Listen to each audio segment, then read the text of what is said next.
Bonjour à tous, c'est Arnaud ASMR et on se retrouve sur une vidéo en vrac, CD en vrac. Ça fait longtemps que j'en ai pas fait.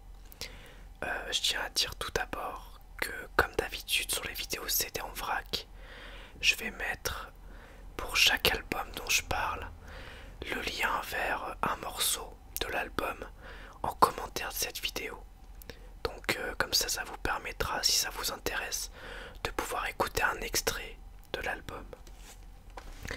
Et on commence avec un album de Amon Tobin, artiste culte du trip-hop et de la musique ambiante, inspiré aussi de la musique électronique IDM, et membre de Ninja Tunes notamment. Donc cet album, il s'appelle Out From Outwhere. C'est un album absolument génial, avec des morceaux influencés hip-hop, trip-hop et parfois même dubstep à l'ancienne. C'est vraiment excellent, avec beaucoup de déstructuration au niveau des beats, au niveau des rythmiques. C'est vraiment le top du top. Je peux que vous conseiller de vous jeter sur cet album si jamais vous le connaissez pas et que vous aimez les musiques électroniques un petit peu barrées. Donc c'est un album que j'ai acheté d'occasion. Donc comme vous pouvez le voir, il y a une étiquette dessus. Il devait faire partie d'une bibliothèque avant. Et il y a un code qui est écrit sur le CD au marqueur. Le livret est très simple. On a juste un genre d'explosion mécanique. Je sais pas comment je pourrais qualifier ça. C'est fait par informatique. Voilà, sorti sur Ninja Tune. Et un album qui date de... Je sais pas s'il y a une date quelque part sur cet album. J'en vois pas. Est-ce qu'il y a une date écrite? 2002. Sorti en 2002. Donc il y a 13 ans. Franchement, écoutez-le, je vous assure, ça a pas pris une ride. C'est vraiment génial. Ensuite, un album de jazz. C'est pas vraiment un album en fait, je crois que c'est plutôt une compilation de morceaux enregistrés entre 1940 et 1948 de Duke Ellington. Cette compilation, elle s'appelle Stomp, Look and Listen, sorti en 1999. Donc des morceaux des années 40 de jazz, donc de jazz très old school. Moi c'est des morceaux qui me calment beaucoup, que j'aime beaucoup écouter, notamment en voiture. Ça m'apaise. Je trouve qu'il y a une ambiance très rassurante dans ces morceaux. Et si vous aimez notamment les vieilles musiques de jazz qu'on peut retrouver par exemple, entre autres, dans Fallout New Vegas, notamment je crois le DLC All World Blues. Il y a... Voilà, c'est vraiment dans cet esprit-là. Jazz années 40-50. C'est génial. Je peux que, encore une fois, vous le conseiller. Alors là, c'est très sobre. On a juste le CD avec écrit Duke Ellington in the 40s, Stomp, Look and Listen. Rien de plus. C'est très sobre. Et un livret avec quelques mots sur Duke Ellington, des albums cultes de l'époque, et puis les personnes ayant participé aux enregistrements des morceaux. Donc ensuite, on passe sur un registre très différent, avec originale d'un film. Un film qui n'est pas grandiose, mais qui est sympathique, je dirais. Mais avec une bande son absolument géniale. Mortal Kombat. Mortal Kombat avec des artistes vraiment excellents dessus. Notamment si vous aimez les musiques électroniques ou le métal. On trouve entre autres KMFDM, qui est un groupe culte dans l'Indus. Orbital, qui est un groupe de musique électronique culte aussi. Fear Factory, métal industriel avec le morceau Zéro Signal. Typo Négative, dont le chanteur est, si je ne dis pas de bêtises, décédé, avec le morceau Blood and Fire, qui est un genre de métal un petit peu gothique, porté un petit peu sur le doom. Napalm Death, le groupe culte de grindcore, avec le morceau Twisted Knife, et puis plein d'autres morceaux. Donc là on a le CD, et puis ici on a des images du film, avec notamment notre beau Christophe Lambert, mais je suis pas sûr que vous le voyez bien, avec son rire communicatif. Et à l'intérieur on a juste les crédits sur chaque morceau.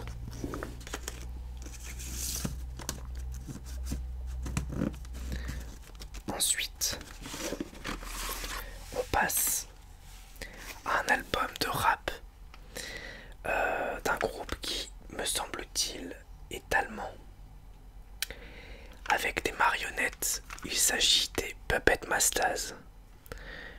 Alors les Puppet Masters, je ne connais que cet album essentiellement. Je trouve vraiment génial. Allez voir les clips des Puppet Masters sur... Désolé, j'ai mis un petit coup dans mon micro. Allez voir les clips des Puppet Masters sur YouTube. Vous allez voir, c'est complètement délirant. Donc les marionnettes, on les voit ici, on les voit là. Le groupe a la particularité de faire ses lives aussi avec les marionnettes. Et voilà, donc c'est assez cool. C'est du rap très très fun, avec un peu de musique électronique à l'intérieur. Je dirais new school, si on peut dire ça comme ça. À l'intérieur, on a le CD. Le livret est assez conséquent. On peut voir toutes les marionnettes derrière. Et à l'intérieur, on a les textes des morceaux, avec quelle marionnette chante quelle parole. Puisque derrière les marionnettes, évidemment, se cachent de vrais rappeurs. Donc le nom des morceaux: We Back, Bigger the Better, Mighty Mighty Mo, Break a Bottle, Jukebox, Martian Joyce, To the Swamp, Puppet Maid, Junior Blenda, Spidewalk, Feel Bad, Pretending Early Morning, Master Plan, etc.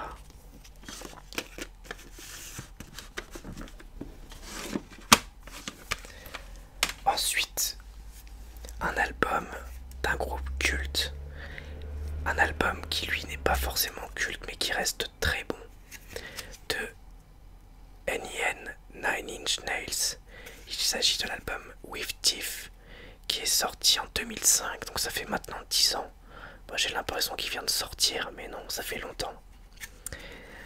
Donc, album de metal rock industriel. Je dis metal rock parce qu'à la base, NEN c'était plus metal, je dirais. Et sur cet album, c'est un petit peu plus pop sur certains morceaux, pop rock, avec des grosses influences metal indus. C'est un album que j'apprécie particulièrement.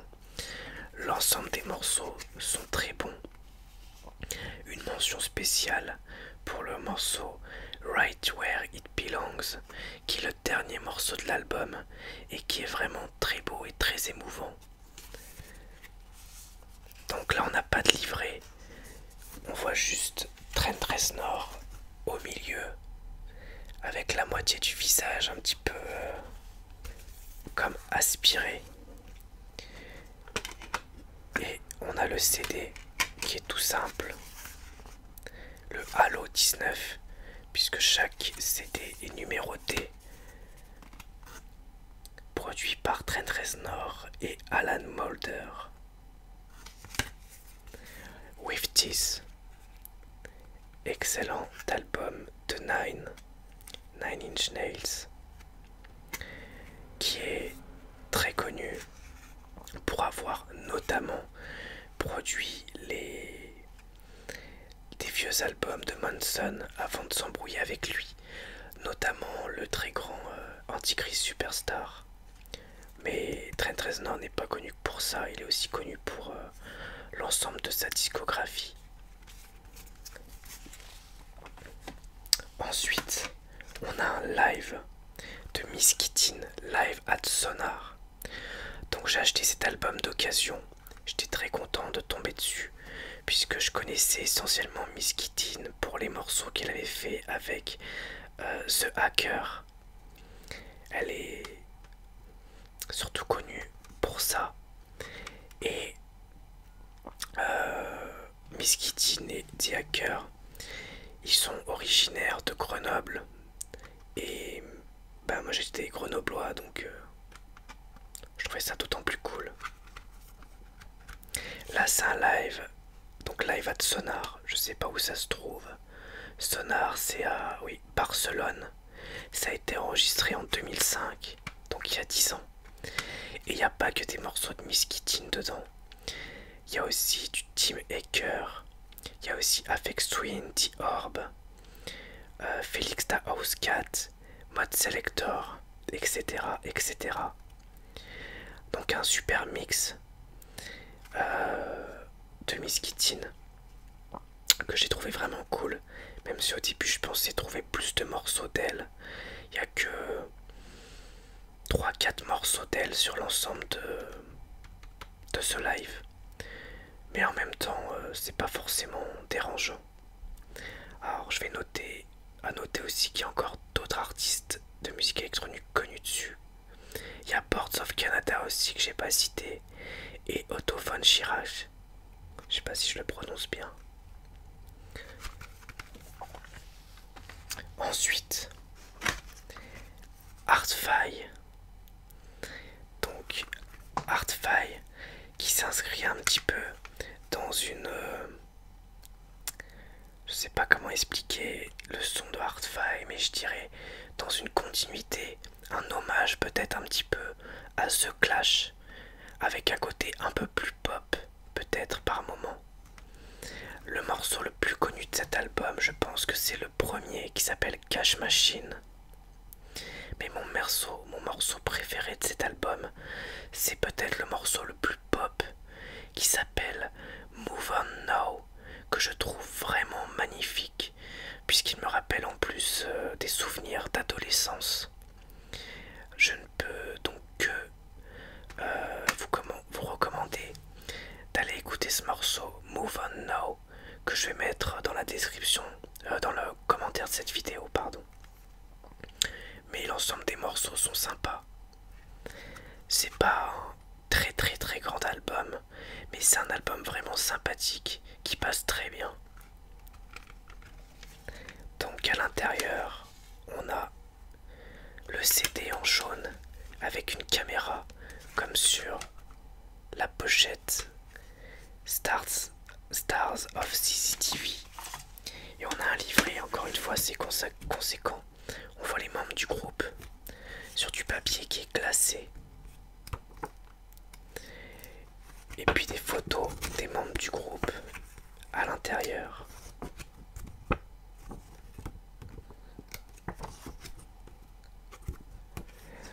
Voilà, il n'y a pas les textes des morceaux. Mais c'est pas vraiment important puisqu'on peut les trouver facilement sur internet. Et puis à la fin, les remerciements. Et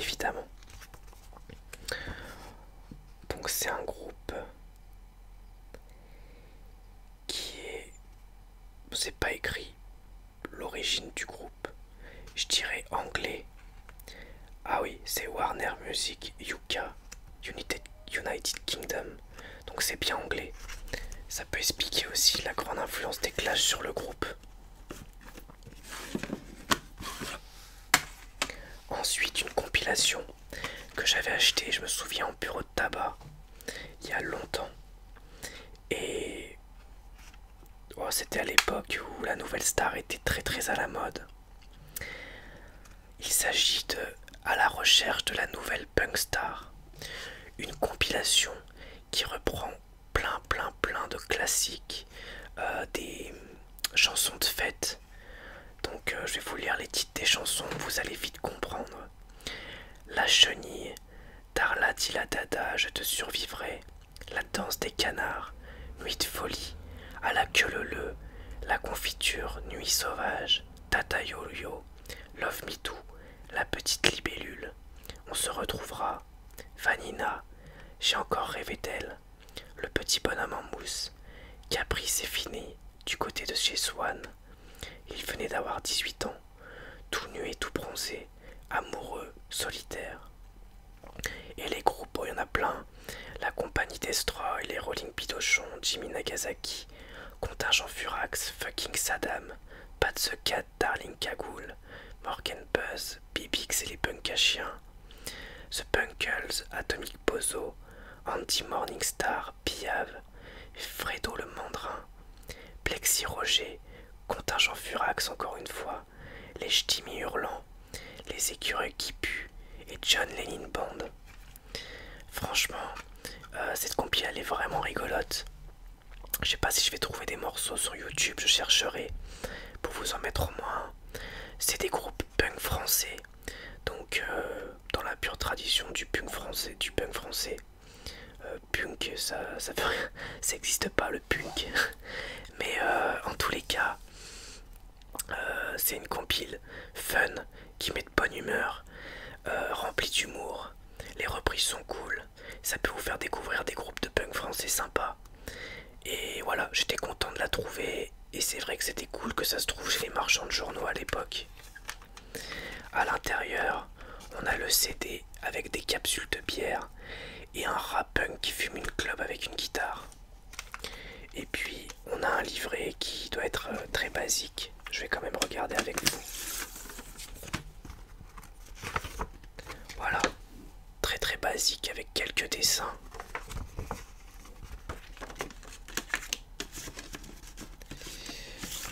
Et sous le CD, on a plein de punk dessinés.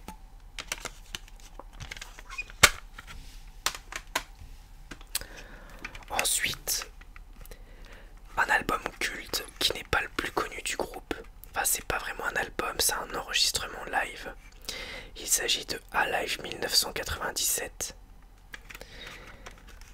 Donc c'est un live qui a été enregistré en novembre 97 à Birmingham, qui dure 45 minutes 30 et qui est vraiment fantastique. J'aime beaucoup Homework, qui est l'album qui précède ce live, et l'ensemble des morceaux de ce live sont tirés de Homework, mais le live est encore beaucoup plus efficace avec un mixage qui est génial, aucun temps mort et un aspect peut-être un poil moins répétitif que sur Homework. C'est vraiment un très bon live de Daft Punk que je trouve meilleur pour ma part que le Alive 2007 qui est sorti donc bien plus tard. Ici on n'a pas de livret, c'est vraiment très basique, on a juste une pochette avec un dos et c'est tout. Et puis Alive 97 écrit sur le CD, un CD qui est blanc. Voilà, peut-être mon préféré de Daft Punk, en tout cas mon live favori c'est sûr. J'aime bien aussi, enfin j'aime beaucoup l'ensemble de la discographie de Daft Punk, même le dernier album d'ailleurs que je trouve très bon. Mais je dirais que j'ai une grosse préférence pour celui-ci et peut-être pour Discovery. Et on termine avec un de mes groupes préférés de tous les temps. s'agit d'un groupe qui à la base est un groupe de néo-metal, mais aujourd'hui on peut peut-être plus vraiment le qualifier de néo. Il s'agit de Deftones, avec une double compilation. Enfin, un CD et un DVD. Il s'agit de B-Sides and Rarities. Donc sur le CD, on a des reprises, beaucoup de reprises et de morceaux en version acoustique. Des morceaux vraiment magnifiques. Le morceau Change in the House of Flies en acoustique est très très beau. Tout comme Digital Bath et Be Quiet and Drive Far Away en acoustique, magnifique. Une reprise de Simple Man aussi, de No Ordinary Love, qui est génial. Black Moon avec Cypress Hill, me semble-t-il. The Chauffeur, originalement par Duran Duran, je sais pas si je le prononce bien. No Ordinary Love, je sais plus, je crois que c'est de Sad. Et Simple Man, c'est de... je sais plus exactement, je vais vous dire tout de suite si j'arrive à trouver. Simple Man, ça doit être... Lynyrd Skynyrd, je crois. Je sais pas si je prononce bien les noms. J'ai pas un accent anglais très, très bon, même si j'arrive à parler anglais et à le comprendre. Donc le CD est excellent. Vraiment, ces morceaux sont aussi bons que des morceaux qu'on peut trouver sur des albums. Et cette compilation est aussi bonne qu'un album de Deftones. Si vous aimez le groupe, je peux que vous recommander de la prendre. Il y a en plus un DVD qui se trouve ici avec des clips, les clips de Deftones. Il y a 7 Words, Buried, My Own Summer, Be Quiet and Drive Far Away, Change in the House of Flies, Back to School, Digital Bath, Minerva, Hexagram, Bloody Cape et Engine Number 9. Et en bonus, il y a le morceau Root. Donc on compile, produit par Deftones eux-mêmes. Dans le livret, on a des photos live du groupe. Excusez-moi, j'ai tapé le micro comme il est un petit peu près. Voilà, des photos live. Et puis, CD et DVD. Donc, voilà pour les CD en vrac. Je vous ai présenté ici 3, 4, 5, 6, 7, 8, 9, 10 CD. Et j'espère que ça vous aura plu. À bientôt.